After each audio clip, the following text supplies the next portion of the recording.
Sebelumnya, saya buka. Assalamualaikum warahmatullahi wabarakatuh. Waalaikumsalam warahmatullahi wabarakatuh. Perkenalkan, nama saya Fernanda Rusmayanti, mahasiswa Universitas Aisyah Yogyakarta, Prodi S1 Fisioterapi. Di sini saya akan melakukan penyuluhan promosi karena risiko hipertensi memang semakin meningkat seiring bertambahnya usia. Namun, kenyataannya kasus hipertensi pada usia muda termasuk remaja ditemukan semakin banyak di penjuru dunia termasuk di negara kita Indonesia. Berdasar remaja sekitar 90-95% kasus hipertensi di dunia termasuk jenis hipertensi primer, yaitu kondisi tekanan darah tinggi yang tidak jelas penyebabnya. Adapun sisanya termasuk ke dalam kategori hipertensi sekunder yang disebabkan oleh kondisi medis tertentu seperti gangguan fungsi ginjal, pembuluh darah, jantung, dan sistem endokrin. Sama halnya dengan penyebab tekanan darah tinggi yang lain, hipertensi pada usia muda dan remaja pun termasuk pada dua kategori tersebut. Anak muda dan remaja bisa menderita hipertensi bila memiliki kondisi medis tertentu, yang umumnya karena penyakit ginjal, turunan atau bawaan, kelainan fungsi atau bentuk aorta, sleep apnea, penyakit paru obstruktif kronis (PPOK), atau masalah tiroid. Mengonsumsi obat-obatan tertentu juga bisa menyebabkan hipertensi di usia muda.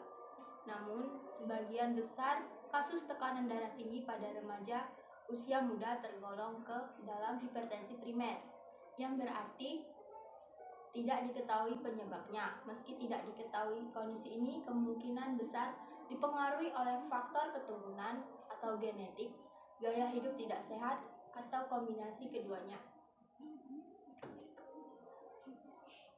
Yang pertama, faktor genetik. Genetik atau keturunan merupakan faktor resiko hipertensi yang tidak dapat diubah.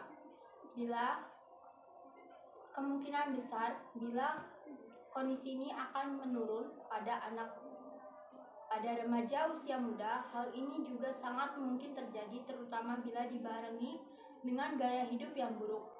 Riwayat hipertensi keluarga merupakan salah satu faktor dominan pada kasus hipertensi di remaja. Adapun faktor dominan lainnya yaitu kegemukan atau obesitas dan kualitas tidur yang buruk.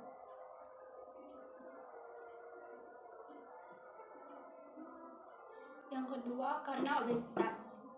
Sekarang ini ada lebih banyak anak muda remaja yang punya berat badan berlebih dibandingkan remaja generasi masa lalu.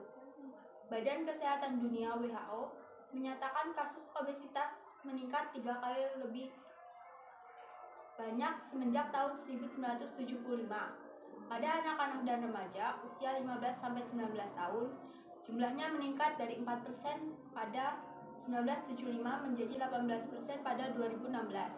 Obesitas menjadi salah satu penyebab utama kasus darah tinggi atau hipertensi pada remaja usia muda. Lalu yang terakhir ada perubahan hormon. Perubahan hormon selama masa puber pun ternyata ikut berperan penting menjadi penyebab darah tinggi pada usia remaja. Perubahan hormon dan fase pertumbuhan yang terjadi pada remaja dapat menyebabkan peningkatan sementara pada tekanan darah, terutama bila dibarengi dengan faktor yang gaya hidupnya buruk. Meski begitu, pengaruh hormon terhadap tekanan darah masih belum sepenuhnya dipahami oleh hormon.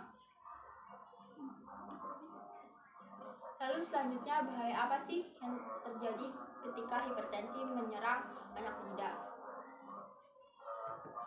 Memiliki hipertensi pada usia muda dapat meningkatkan resiko gangguan kesehatan pada masa mendatang. Tekanan darah yang tidak terkendali dengan baik akan cenderung semakin meningkat pada usia lanjut. Bila kondisi ini dibiarkan, hipertensi bisa berkembang pada komplikasi hipertensi yang lebih serius.